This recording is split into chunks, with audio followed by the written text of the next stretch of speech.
तभी बन पाएंगे जब ऐसा प्रिय जीवन होगा। यहाँ हमारा तन होगा, वहाँ हमारा मन होगा।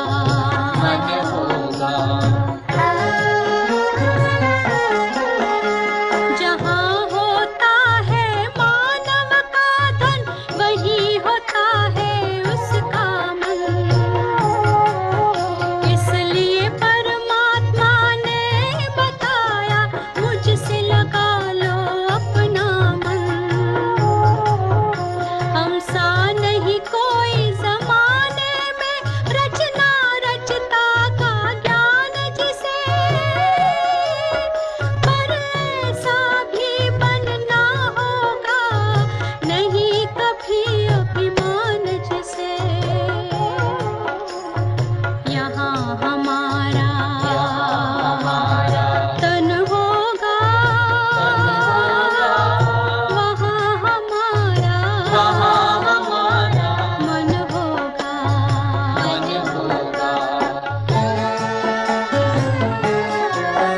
ये दुनिया तो मायावी है, माया से भला कैसी यारी। अपने तो दो ही ठिकाने हैं, वैकुंठ दुनिया निराकारी। धुंधला सा अंधियारा है, दीपक से उजियारा होगा। ये आँख भी तन का दीपक है, ये ज्ञान जीवन दीपक होगा। यहाँ हमारा तन होगा, वहाँ हमारा मन होगा। अरे शिव की याद रहेगी तब आँखों में समाया वो होगा। हम धन्य तभी बन पाएंगे जब ऐसा प्रिय जीवन होगा। यहाँ हमारा तन होगा, वहाँ हमारा मन होगा।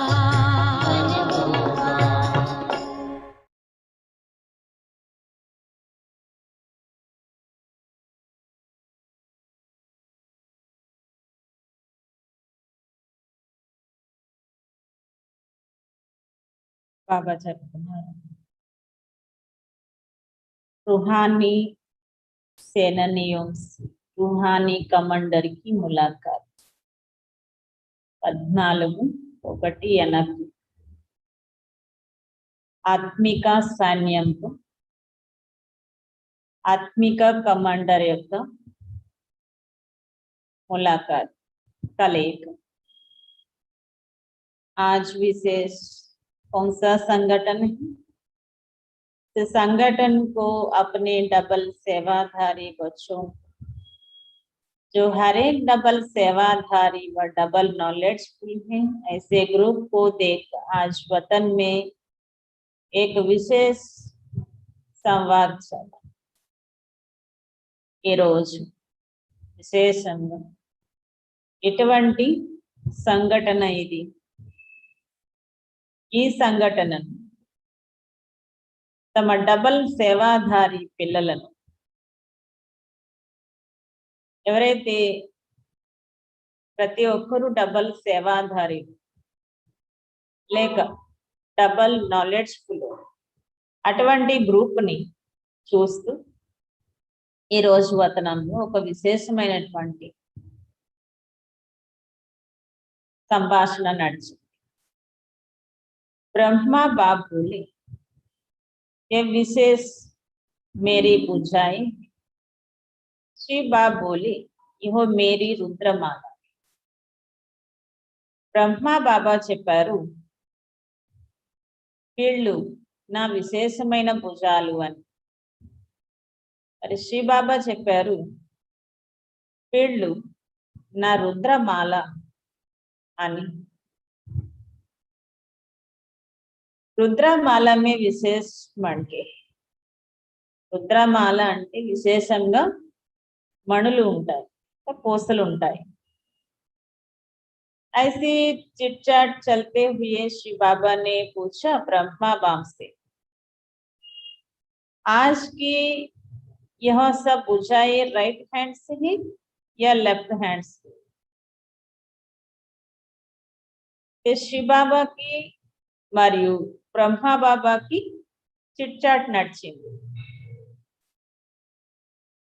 ఇది శ్రీ బాబా బ్రహ్మా బాబాని అడిగారు, మరి వీళ్ళంతా కూడా పూజాలు కదా, అందరూ రైట్ హ్యాండ్స్ ఏనా లేక ఇందులో లెఫ్ట్ హ్యాండ్స్ కూడా ఉన్నారా అని.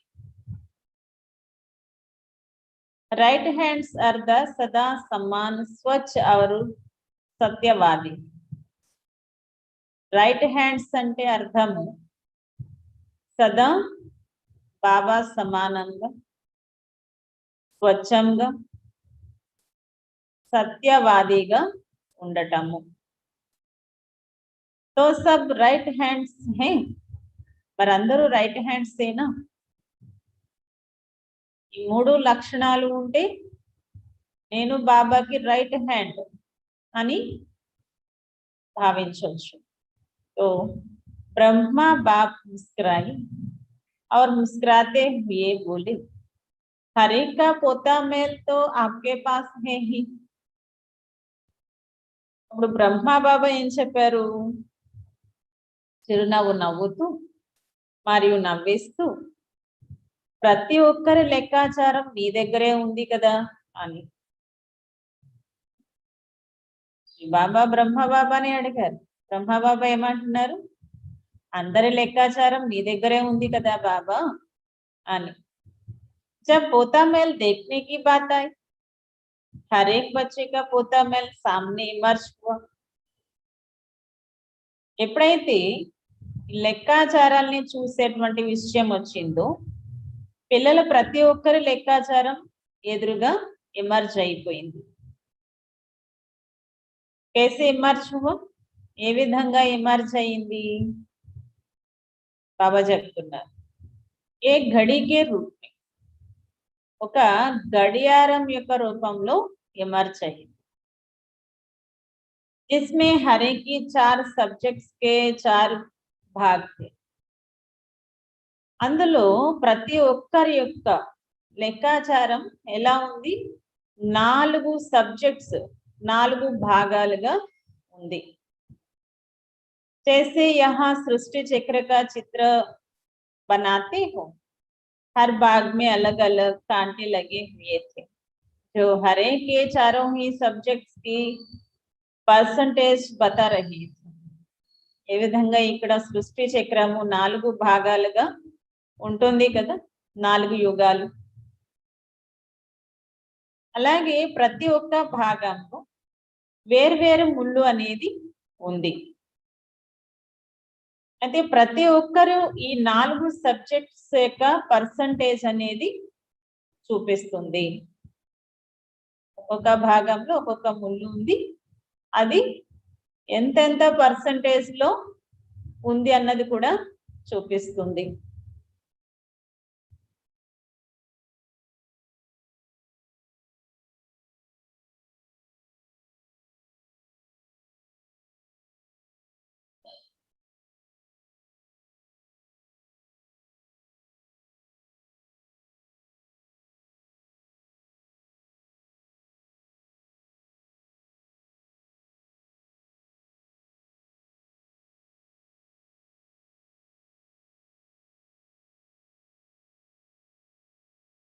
सबके पोता मेल స్పష్ట దిఖాయి దే రహే थे. అందరి యొక్క లెక్కాచారం స్పష్టంగా చూపించింది. पोता मेल देखते हुए बाम दादा आपस में बोले, समय की घड़ी और बच्चों के पुरुषार्थ की घड़ी दोनों को देखते हुए क्या दिखाई दी? ఈ లెక్కాచారాల్ని చూస్తూ బామ్ దాదా పరస్పరంలో మాట్లాడుకున్నారు. సమయం యొక్క గడియారము మరియు పిల్లల పురుషార్థం యొక్క గడియారము రెండింటినీ చూస్తూ కూడా ఏమి చూడటం జరిగింది? समय की घड़ी फास्ट है और बच्चों के पुरुषार्थ की घड़ी मेजॉरिटी की 2 भाग अर्थात 2 सब्जेक्ट्स की रिजल्ट 75 फिर भी ठीक थी.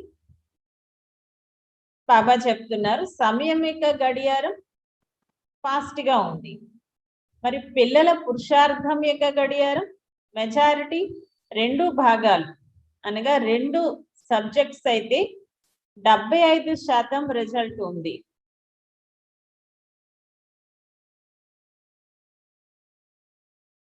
लेकिन 2 सब्जेक्ट्स के परसेंटेज के रिजल्ट बहुत कम थे.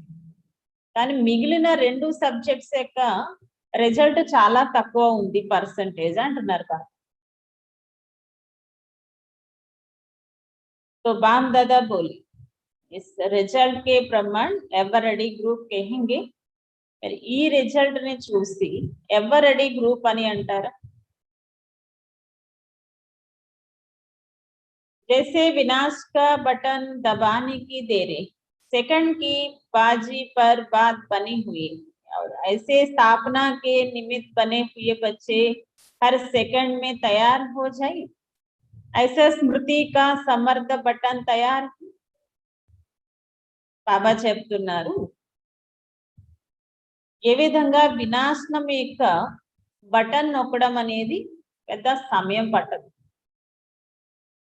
1 సెకండ్ లో బటన్ నొక్కొచ్చు, అంతా అయిపోతుంది.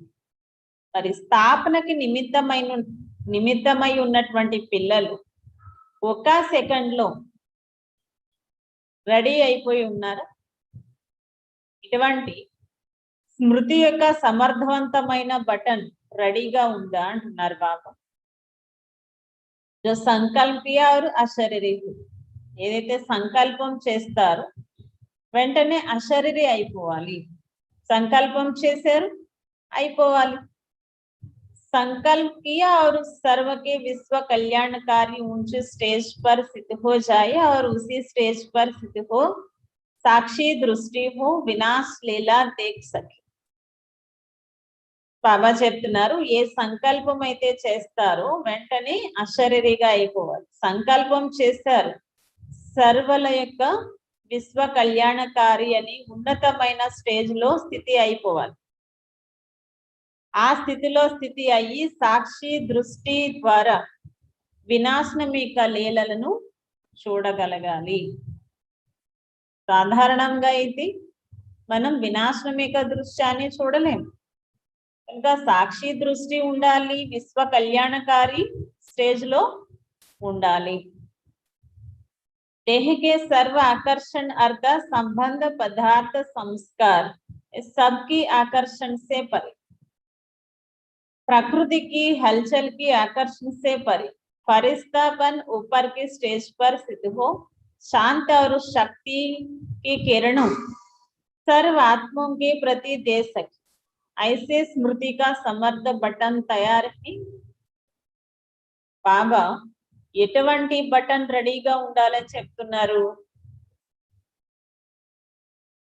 దేహం యొక్క సర్వ ఆకర్షణలు అనగా సంబంధాలు, పదార్థాలు, సంస్కారాలు ఈ ఆకర్షణలకు అన్నిటికీ అతీతంగా ఉండాలి.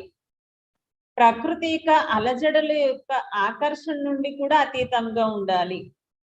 ఫరిస్తాగా అయి ఉన్నతమైన స్థితిలో స్థితి అయి శాంతి శక్తి యొక్క కిరణాలు సర్వాత్మలకు పంచాలి.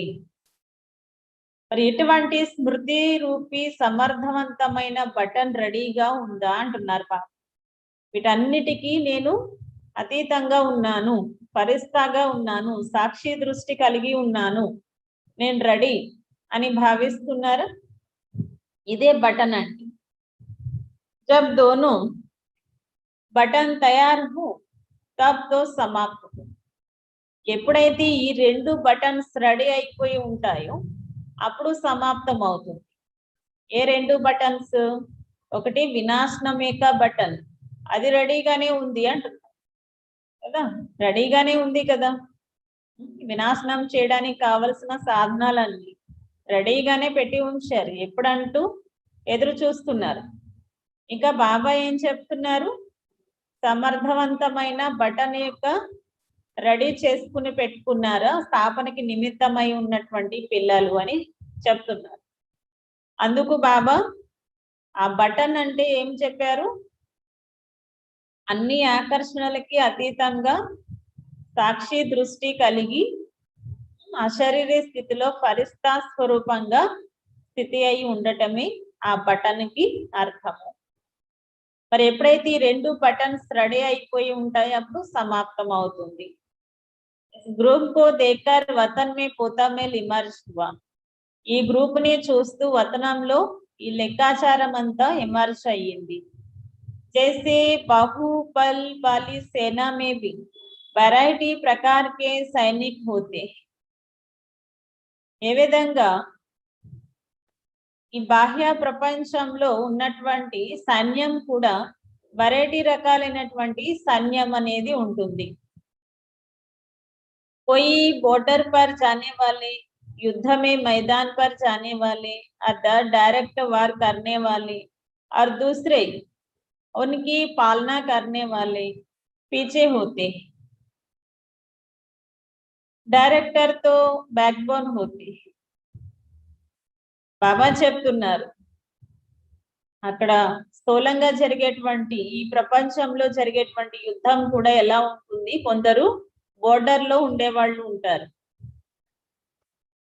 మరి కొందరు యుద్ధ మైదానంలోకి వెళ్ళి యుద్ధం చేసేవారిగా ఉంటారు, మరి ఇంకొందరు వాళ్ళని పాలన చేసేవారిగా వెనక ఉంటారు. వాళ్ళకి ఏమైనా దెబ్బలు తగిలితే వెనక తీసుకువెళ్ళి వాళ్ళకి వైద్యం చేయడం, వాళ్ళకి కావలసినవన్నీ టైంకి అందించడం, ఇలా చేసేవాళ్ళు కొందరు ఉంటారు. అందరూ యుద్ధ మైదానంలోనే ఉంటారు, కానీ వారు చేసేటువంటి వృత్తి అనేది కూడా వేరువేరుగా ఉంటుంది. అందరినీ సైనికులనే అంటారు. అలాగే బాబా ఇక్కడ కూడా చెప్తున్నారు, जो ग्रुप है वह मैदान पर सेना करने वाला ग्रुप है. मैदान में आने वाली सेना के आधार पर ही विजय अथवा हार की बात होती है. అలాగే డైరెక్టర్ ఉన్నారు అంటే వారు ఎలా ఉంటారు, బ్యాక్ బోన్ గా ఉంటారు, డైరెక్షన్లు ఇస్తూ ఉంటారు కదా. అలాగే ఈ గ్రూప్ లో కూడా ఎవరైతే ఉన్నారో మైదానంలోకి సేవ చేసేటువంటి గ్రూప్ ఉన్నారు, మైదానంలోకి వచ్చేటువంటి సైన్యం ఆధారంపైనే విజయము అనేది లేక ఓటమి అనేది ఆధారపడి ఉంటుంది. ఒకవేళ మైదానంలోకి వచ్చే వాళ్ళు కమ్జోర్ శస్త్రహీన్ కర్పోక్ హోతే హే తో కభీ భీ డైరెక్టర్ కి విజయ్ నహీ హో సక్తా.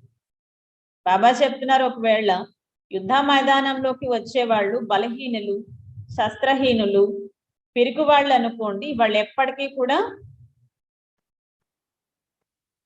డైరెక్టర్ కి విజయం అనేది ఉండదు,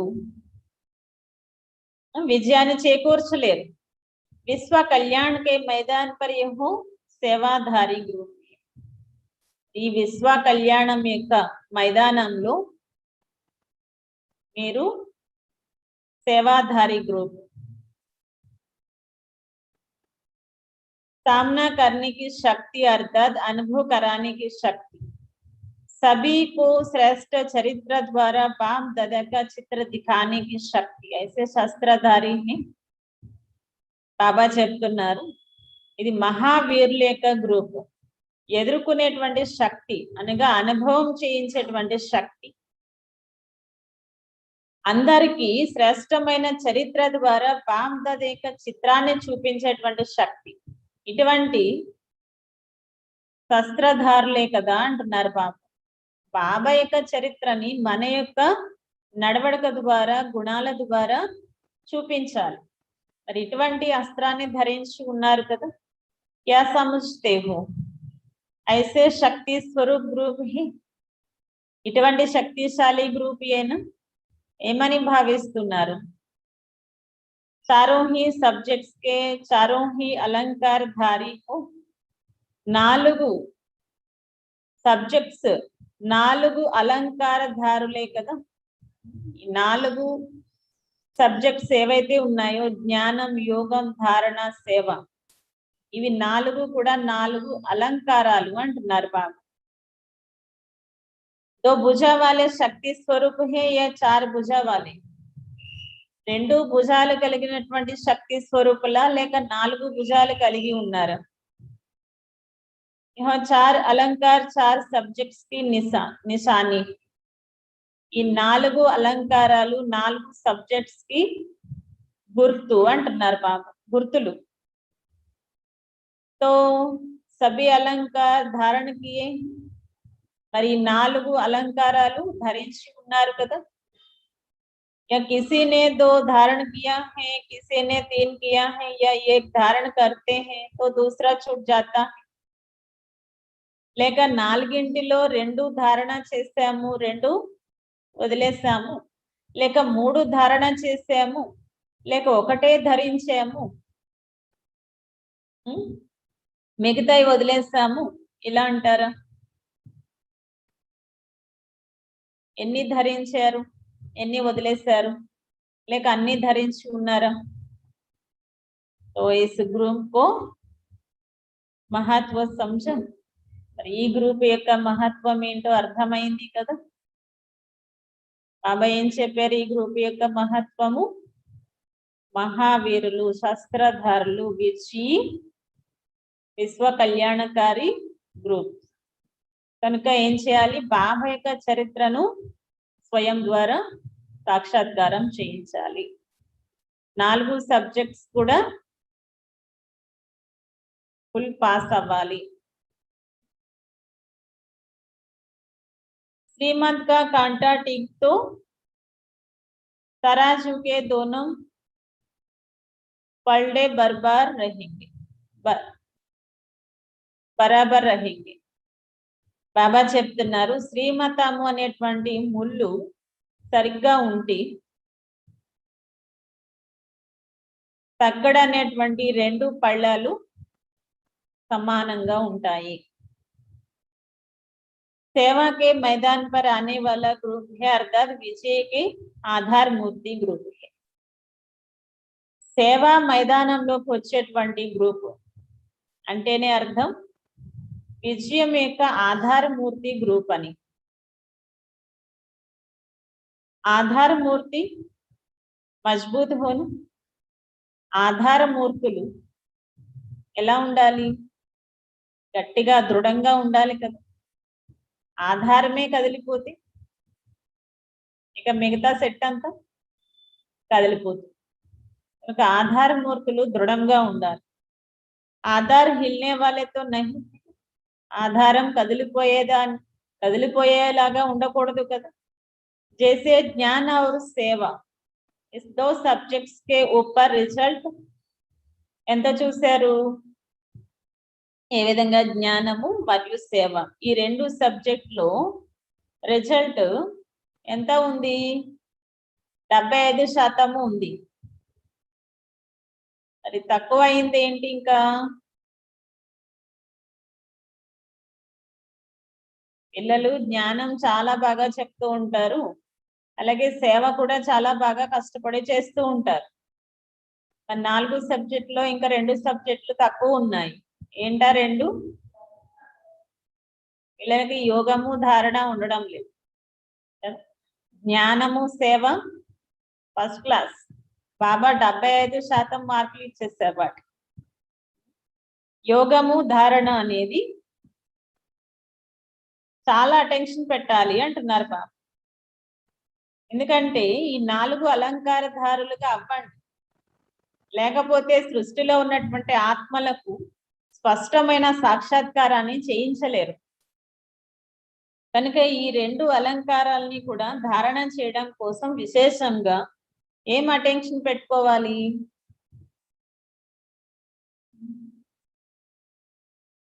डबल सेवाधारी हो डबल सेवाधारुलेना लौकिक और ईश्वर्य డబల్ సేవ అనేది ఏం చేయాలి? ఒకటి లౌకికము, ఇంకొకటి ఈశ్వరీయ సేవ. शरीर निर्वाह अर्थ और आत्मा निर्वाह अर्थ डबल सेवा मिली हुई. శరీర పోషణ కోసం ఇంకా ఆత్మ నిర్వహణ కోసం డబల్ సేవ అనేది లభించి ఉంది. और दोनों ही सेवा बाप दादा के डायरेक्शन प्रमाण मिली हुई. लेकिन दोनों ही सेवाओं में समय का, शक्तियों का समान अटेंशन देते हो. బాబా చెప్తున్నారు ఈ రెండిటి యొక్క సేవలు బాప్ దాదా డైరెక్షన్ అనుసారంగానే లభించి ఉన్నాయి. అంతే కదా? గృహస్థమైనా కూడా ఎక్కడి నుండి వచ్చింది మీకు? బాబా ఇస్తేనే కదా వచ్చింది. అంటారు కదా భగవంతుడు ఇచ్చిందే ఇదంతానని. సో ఆ సేవ బాబాని ఇచ్చారు, ఇప్పుడు ఈ సేవ కూడా బాబాని ఇచ్చారు. ఆయన డైరెక్షన్ అనుసారంగానే లభించింది. కానీ ఈ రెండిటి యొక్క సేవలలో సమయము, శక్తులు సమానంగా ఇస్తున్నారు. బాబా సేవకి, లౌకిక సేవకి సమానంగానే సమయాన్ని కేటాయిస్తున్నారు, శక్తుల్ని ఉపయోగిస్తున్నారా? బాబా అడుగుతున్నారు. లౌకిక సేవ కోసం ఎంత సమయం తీస్తున్నారు, ఎంతగా ఆలోచన చేస్తున్నారు, అలౌకిక సేవ కోసం, ఈశ్వరీయ సేవ కోసం కూడా అంతే సమయాన్ని, ఆలోచన శక్తిని ఇస్తున్నారా అందరూ? ఒకసారి పరిశీలన చేసుకోండి. మరి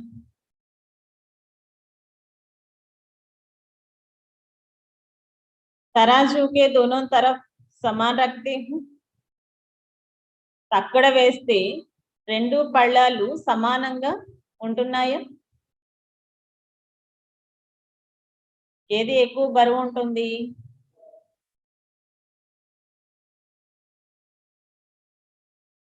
ఏది ఎక్కువ బరువు ఉంటుంది? లౌకికం అలౌకికం సమానంగా ఉంటుందా? कांटा टिक रखते हो कि बिना कांटे के तराजू रखते हो? कांटा है श्रीमत.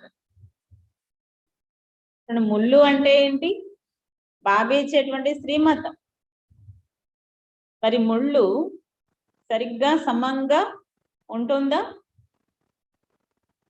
లేక ముళ్ళు లేకుండానే తక్కడ ఉంటుందా? అగర్ శ్రీమత్ కా కాంటా ఠీక్ హై తో दोनों साइड समान होंगे. ఒకవేళ శ్రీమతము అనేటువంటి ముళ్ళు సరిగ్గా ఉంది అంటే గనుక ఏమవుతుంది? రెండు పళ్ళలు రెండు సైడ్ల కూడా సమానంగా ఈక్వల్ గా ఉంటుంది. అర్థాత్ తరాజుగా బ్యాలెన్స్ ఠీక్ హోగా అంటే ఈ తక్కడ యొక్క బ్యాలెన్స్ సరిగ్గా ఉంటుంది అంటున్నారు బాబా. అగర్ కాంటా హీ ఠీక్ నహీ హై तो बैलेंस रह नहीं सकता. ఒకవేళ ఈ ముళ్ళు అనేది సరిగ్గా లేదు అంటే, అంటే శ్రీమతము అనేటువంటి ముళ్ళు సరిగ్గా లేకపోతే ఇక బ్యాలెన్స్ కూడా సరిగ్గా ఉండదు. कोई कोई बच्चे एक तरफ का वजन ज्यादा रखते. కొంతమంది పిల్లలు ఒకవైపు మాత్రమే ఎక్కువగా మగ్గు చూపిస్తున్నారు. कैसे? ఏ విధంగా? लौकिक जिम्मेवारियां निभानी ही है ऐसे समझते हैं और ईश्वरीय जिम्मेवारियां निभानी तो है ऐसे कहते. లౌకిక బాధ్యతల్ని నిర్వర్తించుకోవాలి కదా, ఇలా కూడా భావిస్తున్నారు. ఈశ్వరీయ బాధ్యతల్ని కూడా నిర్వర్తించాలి అని అంటున్నారు. वह निभानी ही है और वह निभानी तो है. బాధ్యత నిర్వర్తించాలి, నిర్వర్తిస్తున్నామా?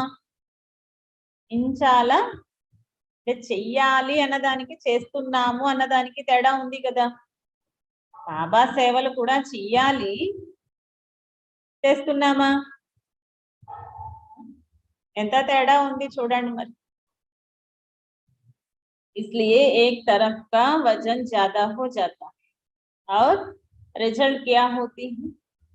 అందుకని ఒకవైపు యొక్క పళ్ళం ఏమవుతుంది?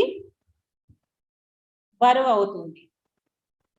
మరి దాని యొక్క రిజల్ట్ ఏమవుతుంది? ఒకవైపే బరువు అయింది, ఇంకొక వైపు తేలిక అయిపోయింది. బోజా ఉన్కో హీ నీచే లే ఆతా. ఎటువైపు అయితే ఎక్కువగా బరువు ఉందో అదేం చేస్తుంది? బరువు ఉన్న పళ్ళం కిందకు వస్తుందా, పైకి వెళ్తుందా? బరువు ఉన్న పళ్ళం కిందకు వస్తుంది కదా, కిందకే లాక్కుని వస్తుంది దాన్ని. ऊपर नहीं उठ सकती, పైకి వెళ్ళదు. बोझा वाला सैड सदा नीचे धरती पर लग जाता. బరువు ఉన్నటువంటి పళ్ళం ఏం చేస్తుంది? భూమి మీదకి లాక్కుని వస్తుంది. తేలికగా ఉన్నది పైకి వెళ్ళిపోతుంది. और समान वाला भी ऊंचा उठता, नीचे धरती पर नहीं लगी. మరియు ఏ తక్కెడైతే సమానంగా ఉంటుందో అది భూమిపైకి లాగదు కదా. సమానంగా రెండు పళ్ళాలు ఉన్నాయనుకో భూమిపైకి లాగదు కదా. धरती पर लगने के कारण धरती के आकर्षण वश हो जाते. ఎక్కువ శాతం పిల్లలు దేనిపైన అటెన్షన్ పెడుతున్నారు అంటే లౌకిక విషయాల కోసం ఎక్కువ అటెన్షన్ పెట్టడం వలన ఏమవుతుంది? ఈ భూమి యొక్క ఆకర్షణకి వశం చేస్తుంది, అంటే కిందకే లాక్కొని వస్తుంది. बोझा के कारण ईश्वरीय सेवा के मैदान पर हल्के होकर सदा सफलता मूर्ति नहीं बन सकती. బోజా కారణంగా, బరువు కారణంగా ఈశ్వరీయ సేవా మైదానంలో తేలిక అయిపోతున్నారు, సదా సఫలతా మూర్తిగా కాలేకపోతున్నారు. త్రాసులో ఏ పళ్ళం తేలిక అయిపోతుంది, ఏ పళ్ళం బరువు అవుతుంది అంటే లౌకిక వ్యవహారాల విషయాలు పైన ఎక్కువగా బరువు ఉంటుంది కనుక అవన్నీ కూడా భూమి ఆకర్షణకి ఆకర్షితం చేస్తున్నాయి. మరి ఈశ్వరీయ సేవలో సఫలతా మూర్తులుగా కాలేకపోతున్నారు సదా. కర్మ బంధానికి లోక్ లాజ్ కే భోజా నీచే లే ఆతే. కర్మ బంధనాలు, లోక మర్యాదల రూపి బరువు ఏదైతే ఉందో అది కిందకి తీసుకొచ్చేస్తూ ఉంటుంది.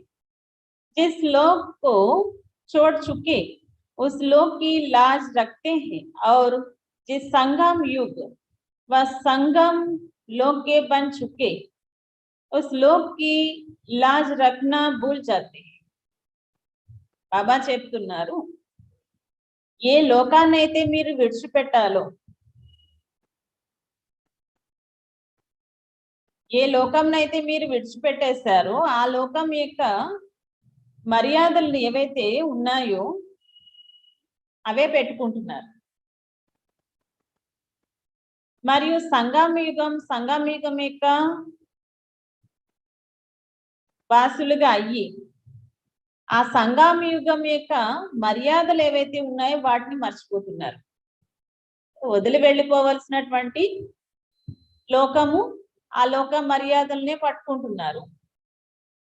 ఏ సంగమయుగంలో మీరు అడుగు పెట్టారో, ఏ సంగమయుగం మిమ్మల్ని ఉన్నతలోకి తీసుకువెళ్తుందో ఆ లోక మర్యాదల్ని మర్చిపోతున్నారు. जो लोक भस्म होने वाला है उस लोक की लाज सदा स्मृति में रखती, और जो लोग अविनाशी है और इसी लोक से भविष्य लोक बनना है उस लोक की स्मृति दिलाते भी कभी कभी स्मृति स्वरूप बनते. బాబా చెప్తున్నారు, ఏ లోకం అయితే భస్మం అయిపోయేదిగా ఉందో ఆ లోకం యొక్క లోక మర్యాదల్ని స్మృతిలో పెట్టుకుంటున్నారు. మరియు ఏ లోకం అయితే అవినాశిగా ఉంటుందో, ఆ లోకంతో భవిష్య లోకం తయారవుతుందో ఆ లోకం యొక్క స్మృతి ఇప్పిస్తున్నప్పటికీ కూడా అప్పుడప్పుడు ఆ స్మృతి స్వరూపంగా అవుతున్నారు, అప్పుడప్పుడు మర్చిపోతున్నారు. ఏదైతే వినాశనం అయిపోతుందో అది గుర్తు పెట్టుకుంటున్నారు, ఏదైతే అవినాశిగా తయారు చేస్తుందో, ఏదైతే అవినాశి ప్రాప్తుల్ని ఇప్పిస్తుందో అవి మర్చిపోతున్నారు. మర్చిపోవలసినవి గుర్తు పెట్టుకుంటున్నారు, గుర్తు పెట్టుకోవాల్సినవి మర్చిపోతున్నారు. అంటే ఏమంటూ ఉంటారు చాలా మంది, ఈ లోకంలో ఉన్న మర్యాదలు అండి, ఈ లోకమే ఎలా అయిపోయింది, ఒక శ్మశాన వాటిక లాగా కదా. శ్మశానంలో ఉన్న వాళ్ళకి ఎలా ఉంటారు, జీవశవం లాగా ఉంటారు, అంటే జీవించి ఉన్న జీవం లేనట్లుగా. అలా ఇప్పుడు ప్రపంచమంతా శ్మశాన వాటికలాగా మారింది. ఎందుకు జీవిస్తున్నాం, ఎవరి కోసం జీవిస్తున్నాం, దేనికోసం జీవిస్తున్నాం, ఓ లక్ష్యం లేదు, సదా సంతోషం లేదు, ఆరోగ్యం లేదు, ఏమీ లేవు. అయినా కూడా ఇంకా ఏం చేస్తూ ఉంటారు, లోక మర్యాదలు అంటూ వాటి వెనకాలే సమయాన్ని, శక్తిని, ధనాన్ని అన్నిటినీ వేస్ట్ చేస్తూ ఉంటారు. బాబా ఇప్పుడు సంగమయుగంలో వచ్చి ఏం చెప్తున్నారు, ఏ మర్యాదలు అయితే మనకి వివరిస్తున్నారో వాటిని మాత్రం మనం మర్చిపోతూ ఉంటాం. కానీ ఈ మర్యాదలే మనల్ని 21 తరాల వరకు తరగని ఖజానాకి యజమానిగా చేస్తుంది. 21 తరాల వరకు కోరిక అంటే ఏంటో తెలియని వారిగా చేస్తుంది. 21 తరాల వరకు సదా సుసంపన్నంగా ఆరోగ్యంగా చేస్తుంది. వీటిని మనం మర్చిపోతూ ఉంటున్నాం. ఒకవేళ గుర్తుపెట్టుకున్నా కూడా మా లోక మర్యాదలు ఉంటాయి కదా అని బాబాకే తిరిగి నేర్పిస్తున్నాం. లోక మర్యాదల కోసం ఎవరెవరికి చెప్తున్నారు,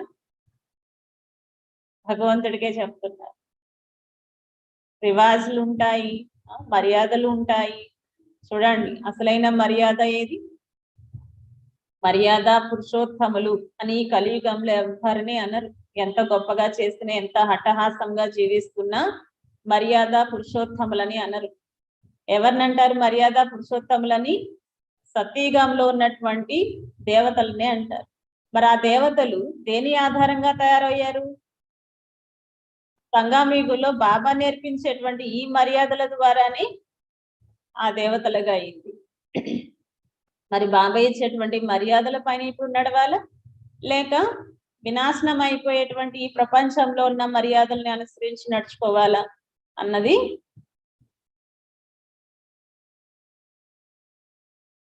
बाबा చెప్తున్నారు. गृहस्थ व्यवहार और ईश्वरीय व्यवहार दोनों में समानता रखना अर्थात सदा दोनों में हल्के और सफल होना. బాబా లాగని వదిలేమని చెప్పడం లేదు. ఏం చెప్తున్నారు, గృహస్థ వ్యవహారము, ఈశ్వరీయ వ్యవహారము రెండింటినీ కూడా సమానంగా ఉంచండి అంటున్నారు. వదిలేమని చెప్పడం లేదు, సమానంగా ఉంచండి. కానీ ఏం చేస్తూ ఉంటారు, లౌకిక విషయాల్లో మునిగిపోయి బాబా చదువుని కూడా వదిలేస్తారు, బాబాతో యోగం చేయడం కూడా వదిలేస్తారు, సేవ కూడా వదిలేస్తారు. ఇలా ఉండకూడదు, బ్యాలెన్స్ ఉండాలి అంటున్నారు బాబా. సదా రెండిట్లో తేలికగా సఫలతామూర్తులుగా ఉండండి.